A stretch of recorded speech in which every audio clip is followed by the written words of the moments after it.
विष्णुं शशिवर्णं चतुर्भुजं प्रसन्नवदनं ध्यायेत् सर्वविघ्नोपशान्तये शरदिन्दुविकासमन्दहासां स्फुरदिन्दीवरलोचनाभिरामाम् अरविन्दसमानसुन्दरास्यामरविन्दासनसुन्दरीमुपासे सर्वाणी शिशिसेताङ्गिगणी दिव्याच्चरप्रस्फुरत् ब्रह्मानन्दमरन्दपानसहितस्वान्ताः प्रशान्ताः सदा ये स्मृत्या समकामकोटिघटनव्यापारकल्पद्रुमाः काञ्च्यां सिद्धिगतां जगद्गुरुवरां श्रीचन्द्रचूडां भजे।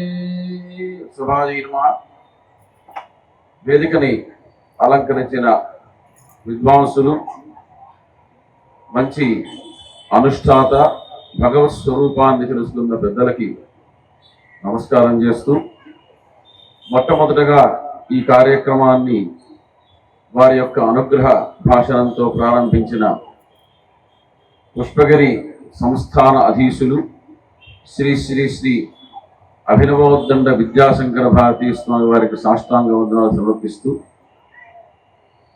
పరమేశ్వర స్వరూపమైనటువంటి సభకు నమస్కారం చేస్తూ, ఈరోజు ఈ ప్రగతి నగర్ బతుకమ్మ ఘాట్ వద్ద బ్రహ్మశ్రీ దిలీప శర్మ గారు వారి యొక్క బృందం చేత ఒక గొప్ప కార్యక్రమాన్ని ఇక్కడ చేస్తున్నారు. ఇది మనందరికీ చాలా ముదావహమైనటువంటి విషయం.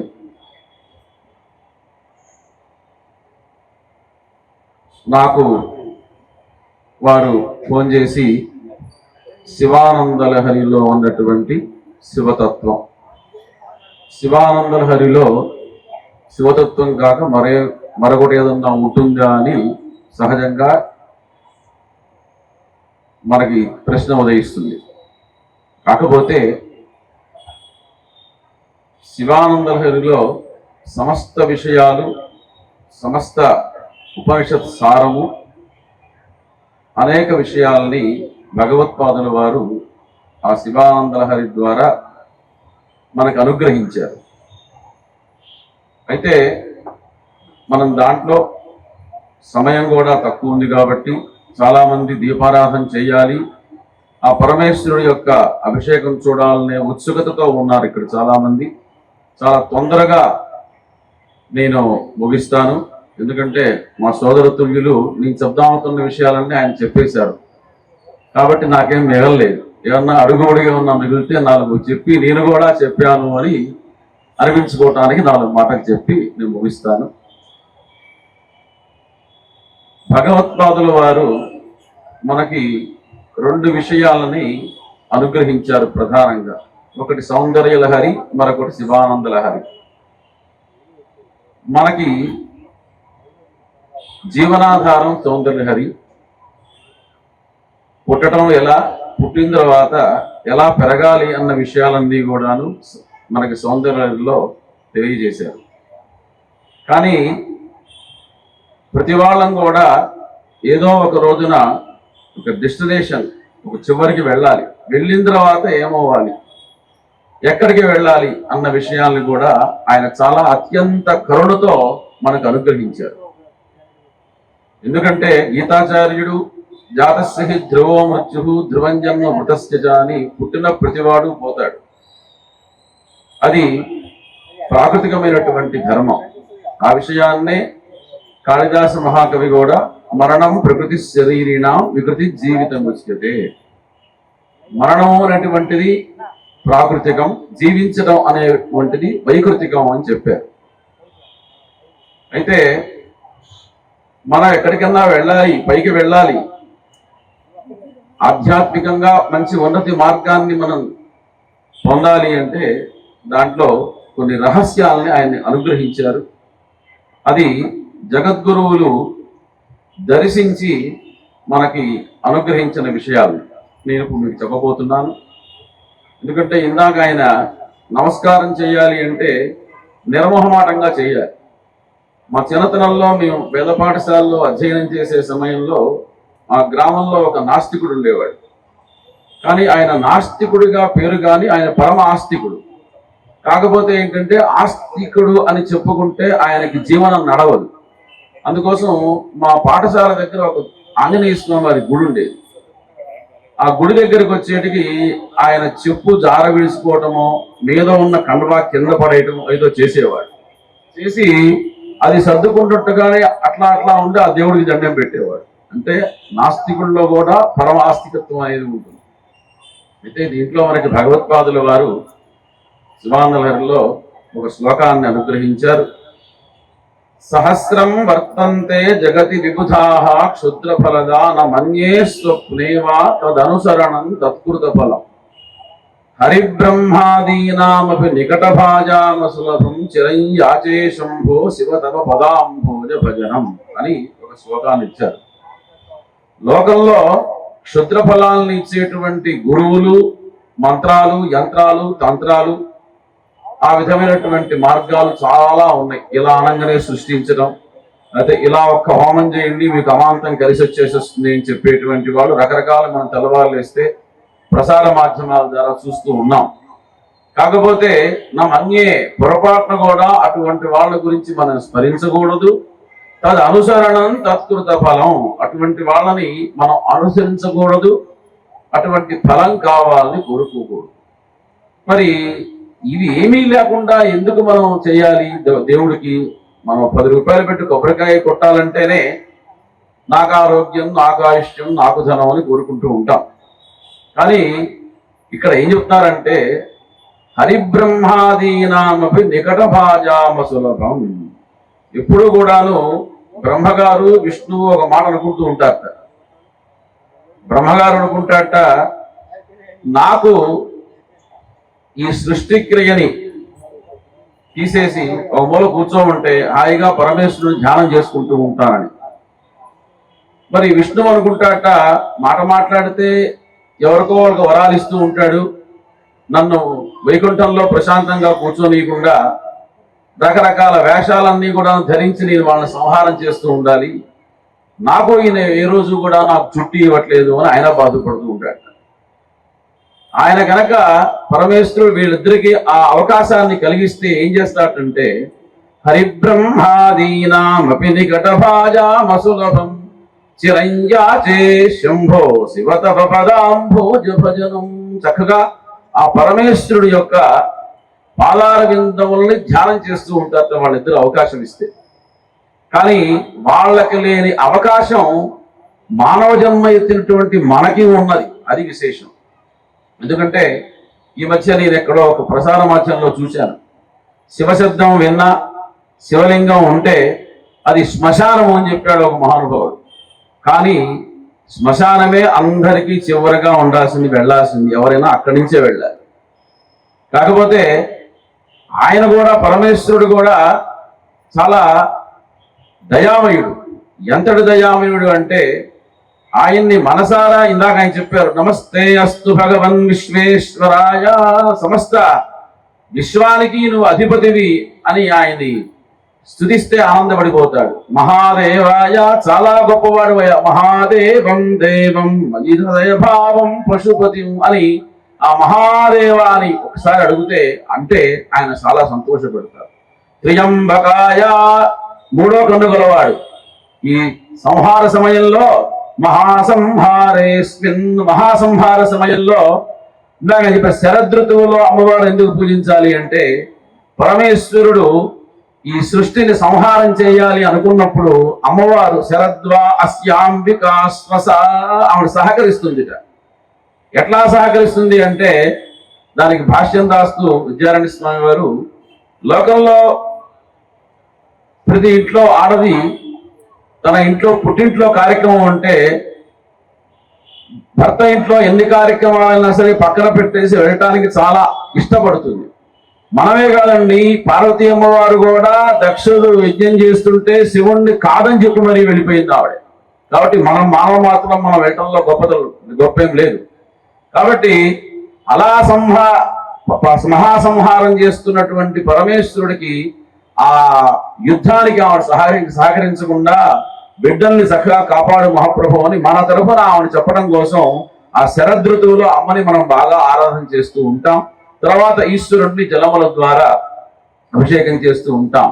కాబట్టి అటువంటి బ్రహ్మ విష్ణువులకు కూడా లభించినటువంటి దివ్యానుగ్రహం అవకాశం మానవులమైన మనకి లభించడం గొప్ప వరం. అందుకోసమే భగవత్పాదుల వారు వివేక చూడామణిలో జంతువునాం నరజన్మ దుర్లభం, నరుడుగా పుట్టడం, అందున వివేచనాశక్తితో పుట్టడం, అందున ధర్మ మార్గం యందు ఉండటం, అట్లాగే భగవంతుని యందు ఆసక్తి అనురక్తి సంసక్తి ఉండటం, ఇవన్నీ కూడాను జన్మాంతరమైనటువంటి పుణ్య విశేషం చేత కలుగుతాయి.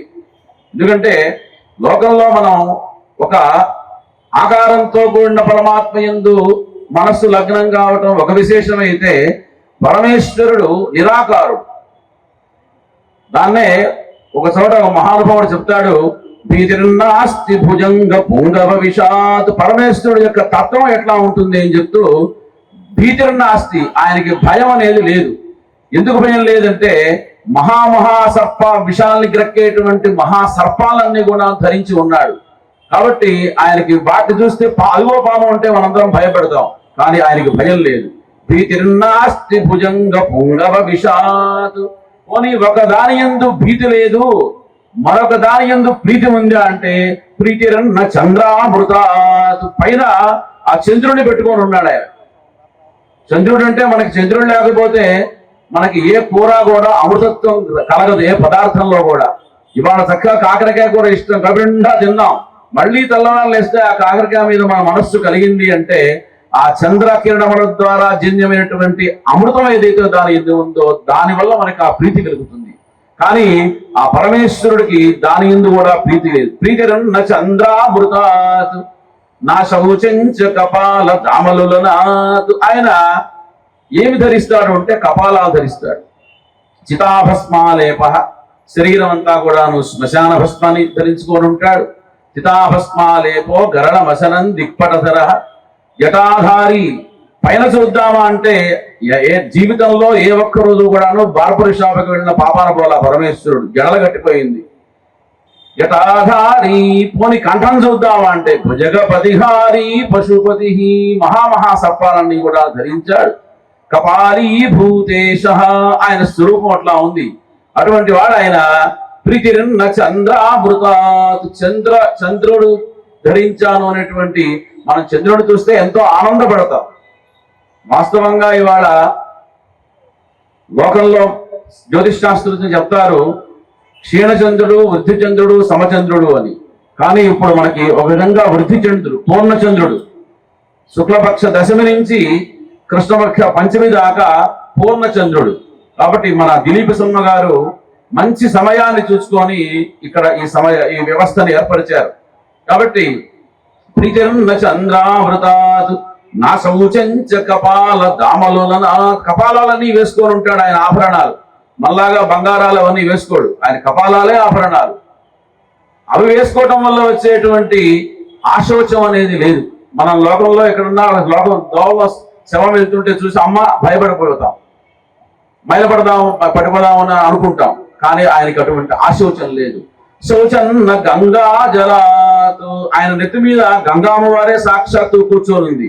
మనం ఎక్కడ స్నానం చేస్తున్నా గంగే మంగళతరంగిణి అని స్నానం చేస్తే మనం పవిత్రులు అవుతాం. కానీ ఆయనకి గంగ నెత్తి మీద ఉన్న ఆయనకి ప్రత్యేకమైనటువంటి పవిత్రత అనేది ఆయనకి లేనే లేదు. నా శౌచంచ కపాల దామలులనా శౌచన్న గంగా జలాదు నోద్వేగ స్థితి భస్మన. చితి భస్మని ధరించాడు, శ్మశాన భస్మని. కానీ ఆయనకి ఉద్వేగం ఏం లేదు ఆయనకి. నచ సుఖం గౌరీ సమాలింగనా. ఎప్పుడు అమ్మవారు పక్కన కూర్చొనే ఉంటుంది. ఆయనలో పక్కన కూర్చోడం ఏంటి, సగభాగమే ఆవిడయింది. అందుకోసమే విశ్వేశ్వరాయ మహాదేవాయ త్ర్యంబకాయ త్రికాగ్నికాయ కాళాగ్ని రుద్రాయ నీలకంఠాయ మృత్యుంజయాయ అని శృతి చేశారు. రోజున పరమేశ్వరుణ్ణి ప్రదోష సమయంలో కైలాసంలో దేవతలందరూ కూడాను కలిసి ఆ రోజున కొత్తగా మృత్యుంజయాయ అని పెద్దగా అన్నారు మహర్షులందరూ కూడా. అనేటికి పరమేశ్వరుడు తన యొక్క ఎడమ భాగం చూసుకున్నారట. చూసుకొని ఒక్కసారి మీసాన్ని ఒకసారి పైకి అనుకొని, ఆహా ఇవాళ నాకు ఒక కొత్త బిరుదు కూడా వచ్చింది, మృత్యుంజయాయ అని. ఎప్పుడైతే ఆయన ఆనందాన్ని వ్యక్తపరిచారో పరమానందభరితమైనటువంటి పరమానంద స్వరూపమైనటువంటి జగన్మాత జగదంబిక ఒక నవ్వున మిత్త పక్కున సభలో నవ్వేటికి ఎందుకు నవ్వుతున్నావు, నేను ఇంత ఆనందపడుతున్నాను, నాకు కొత్తగా బిరుదిచ్చారు మహర్షులందరూ, నువ్వేంటి నా బిరుదు విని ఆనందపడకుండా నువ్వు కూడా అలా నవ్వడం ఏమిటి, హాస్యం చేసావంటే లేదులేండి తర్వాత చెప్తారండి రహస్యంగా. లేదు నలుగురిలో నవ్వావు నువ్వు కాబట్టి ఆ నలుగురిలో నవ్వుల కారణం నలుగురిలోనే చెప్పాలి అని అమ్మవారిని ఈశ్వరుడు అడిగితే ఏం లేదండి మీరేదో వాళ్ళేదో మృత్యుంజయ అన్నారు అనుకోండి, మీరేదో ఎడవ భాగం చూసి ఆనందపడుతున్నారు, ఆ భాగం నాది కదా, నేను చేసిన పని మీరు చేశారని చెప్పుకుంటే మాకు ఆశ్చర్యం వేసింది, అంతకంటే ఏం లేదు అంత. ఆ రోజు ఏం జరిగిందిట అంటే భక్త మార్కండేయుడికి వచ్చినటువంటి మృత్యువుని పరమేశ్వరుడు తన యొక్క ఎడమ కాలి యొక్క గ్రోటితో తీసి అవతల పారేసి ఇచ్చాడు. అందుకోసం ఆయన ఆనందపడ్డాడు. కానీ ఆ భాగం ఆవిడకి ఏనాడో ఇచ్చేశాడు, అది మర్చిపోయినాడు ఆయన. కాబట్టి నా నోద్వేగ స్థితి భస్మన అటువంటి పార్వతీయ వారు ఎప్పుడూ తనలో ఉన్న ఆయనకి ప్రత్యేకమైనటువంటి ఆనందం అనేది ఏం లేదు. సుఖం గౌరీ స్వారింగనాథ్ స్వాత్మారామతయా హితాహిత సమస్వస్థోహర పాతువః. ఆయన హితాహితముల యందు కూడా సమభావంతో ఉంటాడు పరమేశ్వరుడు, సమవర్తి సమచక్రవర్తి ఆయన. అటువంటి ఆయన్ని మనం ఇవాళ ఈ కార్తీక మాసంలో ఆయన్ని పూజిస్తున్నాం.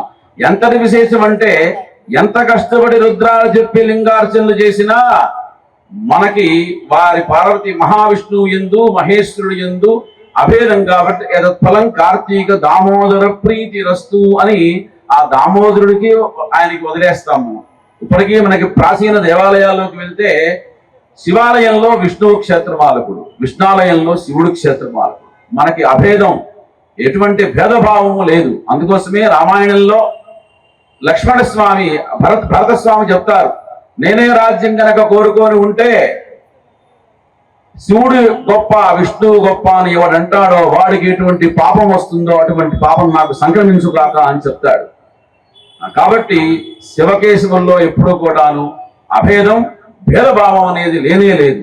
అటువంటి పరమేశ్వరుడి యందు మనం అత్యంతమైనటువంటి భక్తిగా ఉండాలి. ఇందాక ఆయన చెప్పారు, యజ్ఞాలు చేయలేని బాధపడక్కర్లేదు, మేము పెద్ద హోమాలు చేయలేని బాధపడక్కర్లేదు, అగ్నిష్టోమాది కథలు చేయట్లేని బాధపడక్కర్లేదు, భక్తిగా మనం చేయాలి. ఆ భక్తి ఎట్లా ఉండాలి అని భక్తి శాస్త్రాన్ని కూడా భగవత్పాదుల వారు ఎంతో కరుణతో మనకు అనుగ్రహించారు.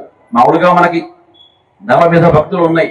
శ్రవణం, కీర్తనం, విష్ణోహో స్మరణం, పాదసేవనం, అర్చనం, వందనం, దాస్యం, సఖ్యం, ఆత్మ నివేదనం అని 9 రకాల భక్తులు మనల్ని భాగవతంలో చెప్తారు. కాబట్టి ఇక్కడ శివానంద లహరిలో మరి రహస్యం చెప్పమన్నారు కాబట్టి మా పక్కన వారికి ఆ రహస్యాలని తెలుసు, మీకోసం నేను చెప్తున్నాను. ఇటువంటి భక్తి ఉండాలి భగవంతుని ఎందు అంటే అంకోలం నిజ బీజ భక్తి. బూరుగా చెట్టు అనేది ఉంటుంది, దాన్ని అంకోల వృక్షము అంటారు. ఆ అంకోల వృక్షం యొక్క లక్ష్యం ఏంటంటే దాని నుంచి చెట్టు విత్తనాలన్నీ కింద పడతాయి. కింద పడ్డప్పుడు అవి భూమిలో ఉండిపోతాయి. కాలాంతరంలో వర్షం వచ్చే ముందు ఒక మేఘం అనేది వస్తుంది. ఆ మేఘం అనేది వచ్చి ఎప్పుడైతే మేఘం ఉరుముతుందో, ఉరుములు వెలుపులు ప్రారంభమవుతాయో చటక్కున ఆ విత్తనాలన్నీ కూడా వెళ్ళి చెట్టుని వెళ్ళి అతుక్కుంటాయి. ఇది చాలా వృక్షశాస్త్రం తెలిసిన వాళ్ళకి తెలుస్తుంది. ఇది చాలా పెద్ద సైన్స్ అన్నమాట. ఇది అంకోలం నిజబీజ సంతతి అయస్కాంతోపలం సూచిక.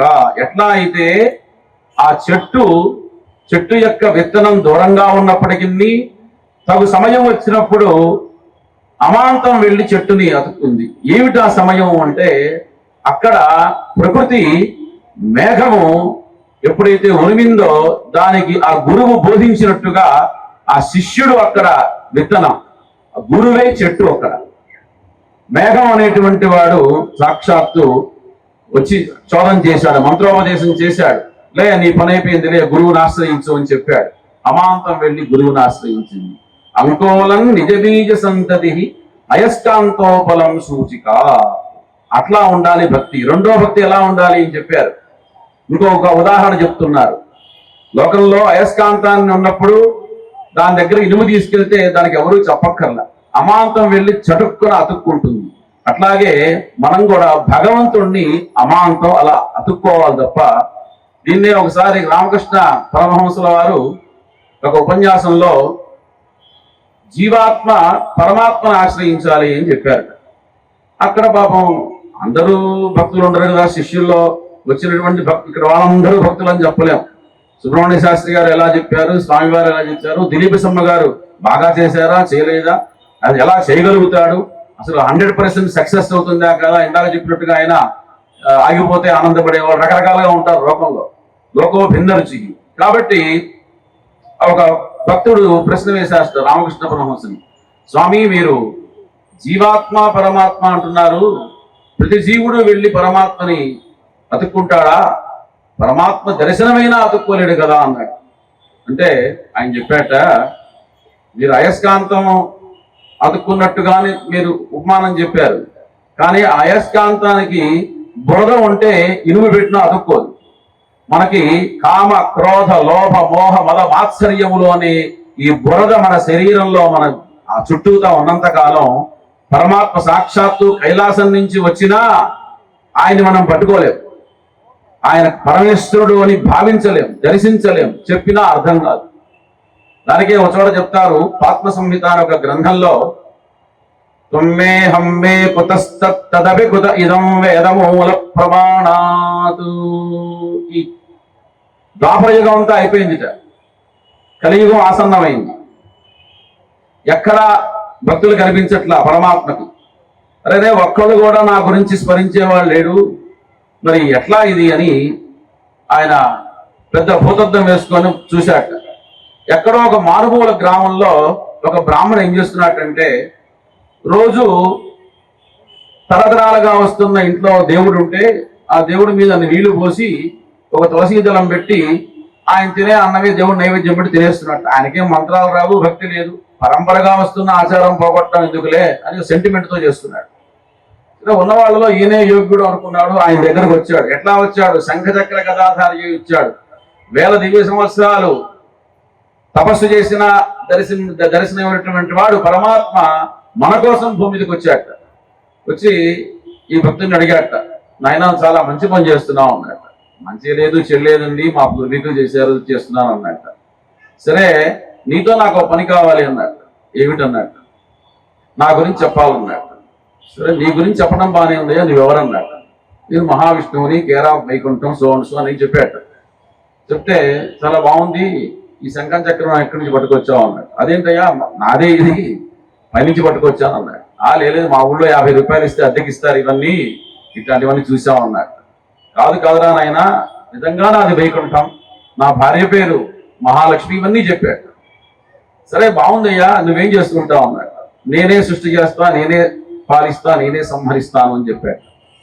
సరే ఇందాక నుంచి నువ్వు ఏదో వైకుంఠం అంటున్నావు, ఇవన్నీ బంగారం అంటున్నావు, మరి చాలా విషయాలు చెప్తున్నావు, అంతటి వాడికి నాతో నీకేం పని అన్నాడు. లేదురా నాయన, నాకంతా నాస్తికులే కనిపిస్తున్నారు, నా గురించి చెప్పేయడానికి నువ్వు మంచిగా అనిపిస్తున్నావు ఉన్నవాళ్ళల్లో, కాబట్టి చెప్పు అన్నట్టు. నాకు చిన్న అనుమానం ఉందయ్యా స్వామి, ఏమనుకోవద్దు, ఇంతకుముందు నువ్వు సృష్టి చేశానన్నావు కదా, సృష్టి చేసే కెపాసిటీ నీకే ఉన్నప్పుడే అందరినీ నీ భక్తులుగా చేసుకోకుండా నాస్తికులుగా, ఆస్తికులుగా, ధనవంతులుగా, దరిద్రులుగా ఏమిటి ఇది, ఇదేం అన్యాయం అన్నారు. లేదు నాయన, నేను సృష్టి చేయాలన్నా నాకు ఒక లా ఉంది. ఏవం వేద, వేదం ఎలా చెప్తుందో అలా చేయాలి, ఎలా పడితే అలా చేయడానికి లేదు. వారి వారి కర్మని అనుసరించి నేను సృష్టి చేయాలి తప్ప, మన గవర్నర్ గారు రిజర్వ్ బ్యాంక్ ఆఫ్ గవర్నర్ ఉన్నాడు, అందరికీ కావాల్సినంత డబ్బు ప్రింట్ చేసి ఇచ్చేస్తే ఈ లోన్లు తీసుకోవటాలు, ఈఎంఐలు కట్టుకోవటాలు, ఇవి పనే లేదు. కానీ అలా చేయటానికి లేదుగా, ఆయనకు కూడా ఒక లా ఉంది కదా. కాబట్టి పరమాత్మకు కూడా ఒక లా ఉంది, వేదం అనే లా. ఆ లా ప్రకారం ఆయన సృష్టి చేశాడు. కాబట్టి సరే బాగుందయ్యా, ఇదంతా నువ్వు చెప్పేదంతా బాగుంది. హమ్మే హమ్మే కుతస్తదపి కుత ఇదం వేదమూల ప్రమాణాత్. సరే ఇవన్నీ నువ్వు చెప్తున్నావు బానే ఉంది, దీనికి నీకు ఆధారం ఏంటి, నీ ప్రమాణం ఏంటన్నా. వేదమూల ప్రమాణాత్, వేదమే దీనికి ప్రమాణం అని చెప్పాడు. అది బానే ఉందయ్యా నువ్వు చెప్పేది, కానీ వేదం నీ డైరీలో నీ విషయాలు ఉంటాయి, కానీ నా విషయాలు ఉండవు కదా. ఎంత మానవులం మేము, మేము మహా బతుకుతే 100 ఏళ్ళు బతుకుతాం, అంతకంటే బతకం. ఆ 100 ఏళ్లలో 10 ఏళ్ళు బాల్యంతో పోతుంది, 10 ఏళ్ళు పిల్లకాయతనంలో పోతుంది, 10 ఏళ్ళు నిద్రలో పోతుంది. ఆ తర్వాత ఏదో సంసారం ఉద్యోగం వీటితో సరిపోతుంది. కాబట్టి మాకు ఇవన్నీ ఏం తెలుస్తాయి, నువ్వు చెప్పేది మాకేమీ అర్థమే కావట్లేదు అన్నారు. సరే, అయినా సరే నువ్వు చెప్పావు మహానుభావుడు ఎక్కడి నుంచి వచ్చావు, నీలో మంచి గుణాలు కనిపిస్తున్నాయి, శంఖం చక్రం అన్ని ఒరిజినల్ గా బంగారంగా కనిపిస్తున్నాయి, ఇక్కడ 50 రూపాయలకు వచ్చేవి కాదు, అవన్నీ అర్థం చేసుకున్నా నేను. కాకపోతే చిన్న విషయం ఏంటంటే ఇవన్నీ చెప్తున్నావు, ఇవన్నీ నీకు ఎలా తెలుస్తున్నట్టు? తేతచ్చానాది సిద్ధాత్ అనుభవ విభవాత్, అనాది సిద్ధంగా ఇది వస్తుంది నాయన, అనుభవంతో చెప్తున్నాను. నేనే రాముణ్ణి, నేనే కృష్ణుణ్ణి, నేనే మత్స్యావతారం, నేనే కలికి అవతారం అని ఆ భగవంతుడే సాక్షాత్తు అక్కడికి వచ్చి తన యొక్క తత్వాన్నంతా కూడా చెప్పుకున్నారు అని పద్మస్మృతిలో చెప్తారు. కాబట్టి ఇక్కడ రామకృష్ణ పరమహంస చెప్పినట్టు ఆయన మనకి భగవంతుణ్ణి మనం పొందాలి అంటే ఆ బురద పోవాలి, కామక్రోధ లోభం, అట్లాగే అసూయ, మాత్సర్యం, దంభం, అహంకారం ఇవన్నీ పోవాలి. అంకోలం నిజబీజ సంతతి రేస్తాంతో బలం సూచిక సాధ్వి నైజభువం అక. భగవత్పాదుల వారు గొప్ప కవి, ఆయన మంచి దార్శనికుడు, ఆయన సాక్షాత్తు పరమాత్మ యొక్క స్వరూపం. ఆయన ఇంకొక ఉదాహరణ కూడా చెప్తున్నారు, సాధ్వీ నైజభవం అన్నారు, భార్యా నైజభవం అలా. అంటే భర్త కనుక బయటికి వెళ్తే భార్య అయితే ఎలా వచ్చేదాకా నిరీక్షణ చేస్తుందో భోజనం కోసం కానీ మరొకటి కోసం కానీ, ఈ రోజుల్లో ఎవరు చేయట్లేదు రండి. ఎవరు స్విగ్గీలో ఆర్డర్ వాళ్ళు ఇచ్చుకుంటున్నారు, ఎవరు తిండి వాళ్ళు తినేస్తున్నారు, కనిపిస్తే హాయ్ అనుకుంటున్నారు. కానీ సాధ్వి యొక్క భార్యా లక్షణం వేరు, సాధ్వి యొక్క పతివ్రతని సాధ్వి అంటారు. కాబట్టి సాధ్వీ నైజభువం, ఎట్లా అయితే సాధ్వి పతివ్రతామత అనేటువంటి స్త్రీమూర్తి అయితే ఎలా తన భర్త కోసం చూస్తుందో, భర్తను ఎలా గౌరవిస్తుందో, అభిమానిస్తుందో, ప్రేమిస్తుందో, భగవంతుని కూడా అలా మనం చూడాలి అని చెప్పి సాధ్వీ నైజభవం. ఇంకొక ఉపమానం చెప్పారు చూడండి, ఆయన ఎంతటి గొప్పవాడంటే, నాకు ఈ చెరువు పక్కన ఈ దీపారాధన పెట్టంగానే ముందు నాకు ఏంటబ్బా అంత దోమలు ఉంటాయి అక్కడంతా చెరువు అనిపించింది. కానీ తర్వాత ఓ మాట అనిపించింది, ఇందాక స్వామివారు చెప్తుంటేనే నీళ్ల గురించి చెప్పుకొచ్చారు, నీళ్లలోనే అగ్ని ఉంది. అది వాస్తవమైన విషయం. ఇప్పుడు మనకంతా నీళ్లలో ఇచ్చే కరెంటు తీస్తున్నారు. అట్లాగే ఈ నీరు దగ్గర భగవత్పాదుల వారి ప్రతి స్తోత్రంలో కూడా ప్రకృతి లేకుండా, ప్రకృతి సంబంధమైనటువంటి పదాలు లేకుండా ఏ ఒక్క శ్లోకాన్ని కూడా ఆయన రాయలేదు. అది వారి అంటే ప్రకృతిని గౌరవించండి, ప్రకృతిని ప్రేమించండి, ప్రకృతిని పూజించండి అని చెప్పడంలో వారి యొక్క ఆంతర్యంగా మనం భావించాలి. అట్లాగే లతాక్షితిరుహం అన్నారు ఉపమానం. ఎట్లా అంటే ఎలా అయితే ఒక తీగ చెట్టుని అల్లుకోపోయి ఉంటుందో, తీగుదామన్న తీగ అయినా పోతుంది కానీ ఎట్టి పరిస్థితిలో ఆ తీగ ఆ చెట్టు నుంచి రాదన్నమాట. అట్లా మన యొక్క భక్తి భగవంతుని యందు పెనవేసుకోపోవాలండి, చుట్టుకోపోవాలి. తిష్టన్ ఋతం వ్రజన్ ఋతాసీన ఉతశయాన చెప్తుంది వేదంలో, స్వాధ్యాయ బ్రాహ్మణంలో. సర్వకాల సర్వావస్థల యందు భగవన్నామ స్మరణ చేయాలి, అలా మనం పెనవేసుకోవాలి. సాధ్వీ నైజభువం లతాక్షితిరుహం. ఇంకా ఉపమానం చెప్పారు చివరికి, సాలోక్య భక్తి, సాయుధ్య భక్తి, సారూప్య భక్తి అనే రకరకాల భక్తులు ఉన్నాయి.